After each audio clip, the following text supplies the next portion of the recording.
एक बार फिर से यमन के हूथियों ने अमेरिका का सबसे खतरनाक ड्रोन MQ-9 रीपर मार गिराया है।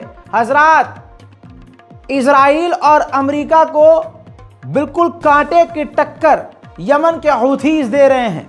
जहां यमन पर इजराइल, अमेरिका और ब्रिटेन तक मिलकर हमला कर रहे हैं, वहां हूथीज पूरी तरह से इजराइल और अमेरिका पर भारी पड़ते हुए नजर आ रहे हैं। लेटेस्ट तस्वीर ये देखिए, MQ-9 रीपर को मार गिराने की है। आपको बता दूं कि ये पहला MQ-9 रीपर नहीं है अमेरिका का जिसे मार गिराया है। अब जो मैं जानकारी दे रहा हूं इसको समझ लीजिए।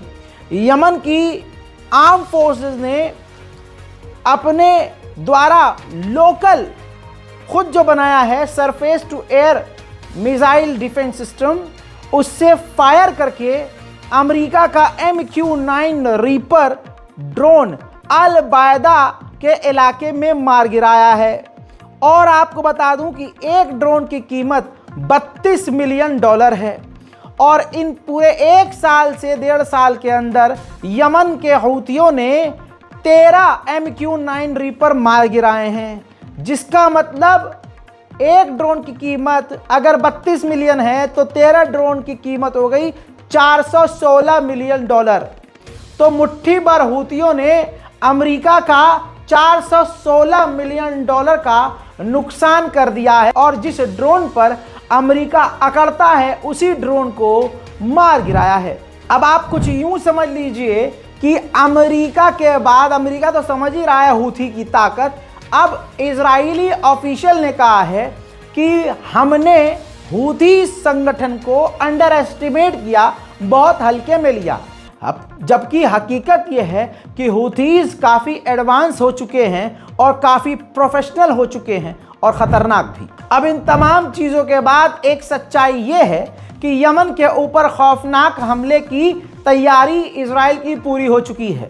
इजराइल यमन पर हमले कर रहा है, लेकिन अब वो एक्सपेंड करने वाला है। यमन के चारों तरफ अंदर तक घुसकर हूथी संगठन और लीडरों को हमला करके कत्ल करने की तैयारी कर रहा है। हालात इसलिए और बदतर हैं कि यमन के हूथीज पीछे नहीं हट रहे हैं और इजराइल को पलटकर सीधा जवाब भी दे रहे हैं।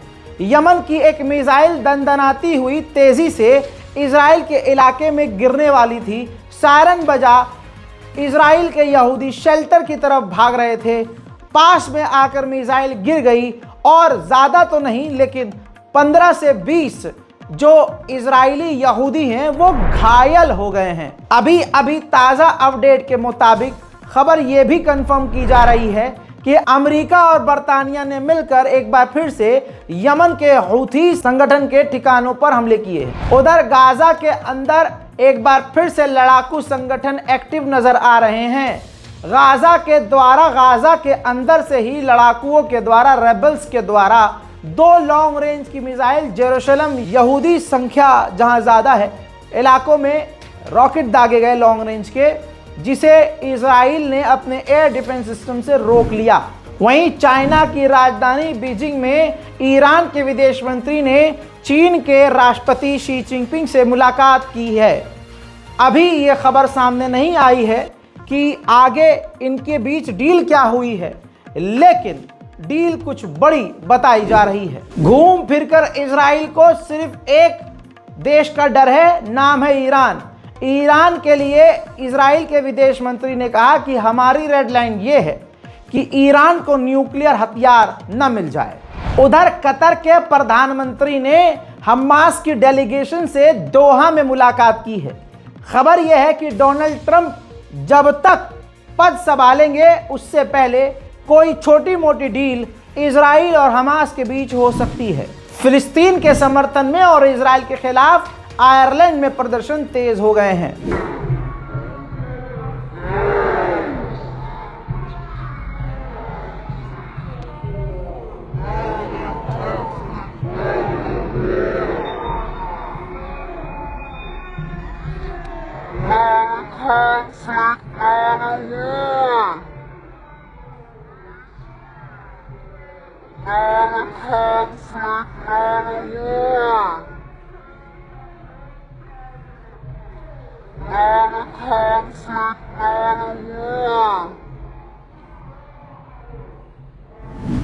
उधर जापान में भी लोग अब भारी मात्रा में फिलिस्तीन के समर्थन में और इजराइल के खिलाफ सड़कों पर हैं।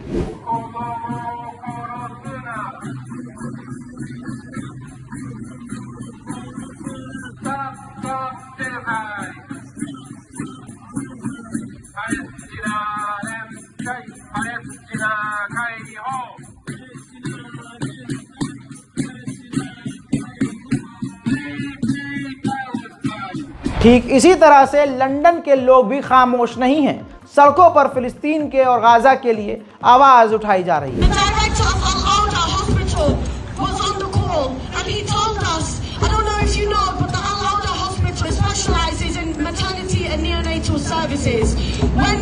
Patients or civilians that have traumatic injuries are able to make it to the hospital, and bearing in mind there are no cars, there are no ambulances left in northern Gaza. There is no way to transit people with functional capacity depleted, like disabilities or traumatic injuries.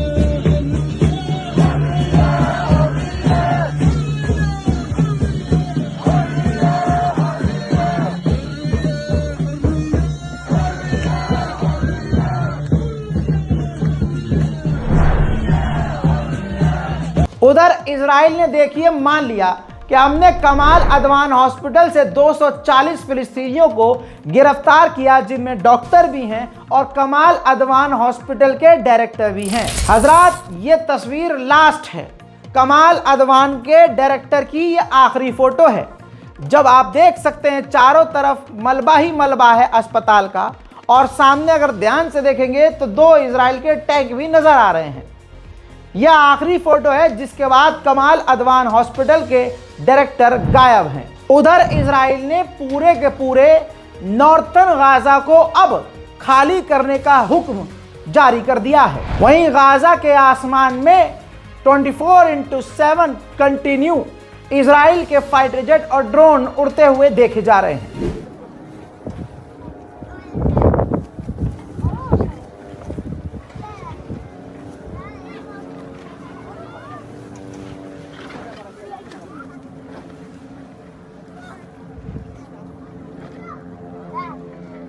उधर Gaza की सरजमीन से एक और पत्रकार को Israel की military ने kidnap कर लिया है। वहीं यह भी कहा जा रहा है कि अभी भी 1700 फिलिस्तीनी गायब हैं जो इजराइल की जेल में हैं। उधर फिलिस्तीन के वेस्ट बैंक के इलाके में इजराइल की आर्म व्हीकल ने गाड़ी ने जो वहां पत्रकार मौजूद थे कैमरा लगाकर सब कुछ रिकॉर्ड कर रहे थे, गाड़ी को तेजी से बैक करते हुए लाए और पत्रकारों के कैमरे और पत्रकारों के मुंह पर जाकर गाड़ी को टकरा दिया।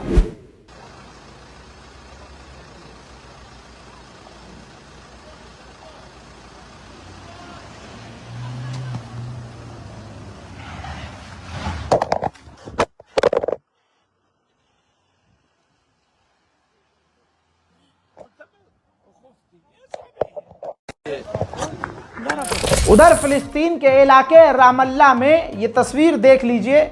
सेटलर्स ने, यहूदी सेटलर्स ने फिलिस्तीनियों के इलाकों और फिलिस्तीनियों की गाड़ी पर और घरों पर हमला किया। रिपोर्ट गाजा की ये है, गाजा की ऑथेंटिक ऑफिशियल रिपोर्ट है कि गाजा के अंदर लगभग 80% मस्जिदों को इजराइल शहीद कर चुका है। हालात गाजा में और बदतर हो चुके हैं क्योंकि बारिश है, तूफान है और टेंट उड़ रहे हैं।